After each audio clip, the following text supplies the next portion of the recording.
Акыркы маалыматтарга таяна турган болсок, КТ Mobile компаниясынын башкы директору Нурбек Мукамбетовдун бир айлык маянасы 350 миң сом. Анын орун басары Эрназар Рысалиевдин айлык маянасы 300 миң сом. Техникалык директор Николай Дмитриенконуку 290 миң сом алат деген маалымат кеңири тараган.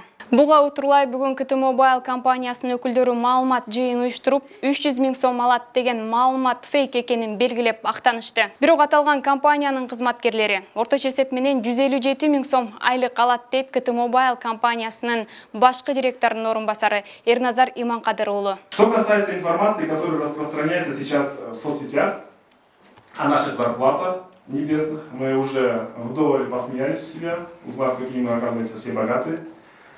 Я хочу официально вам заявить, что наивысшая зарплата у нас в компании является 157 тысяч сомов.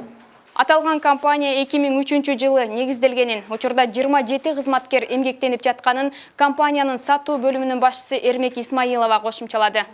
Здесь действительно мы пришли за идею. У нас команда из 27 человек.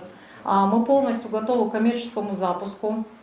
Ал эми кеңири тараган бул маалымат боюнча шаар тургундарынын кабары барбы? Коомчулуктун пикирин угалы. 300 миң алгандар бар бекен Кыргызстанда.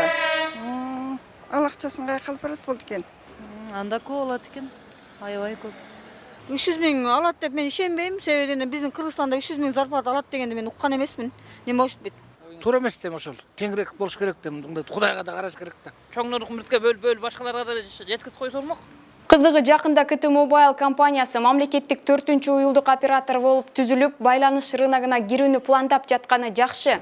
Бирок 2018 жылы түзүлгөн бул компания өзү Кыргыз Телекомго ири суммадагы карызы бар экени айтылууда. Азырынча компания мамлекетке 1 тыйын салык төлөп киреше да алып келелек.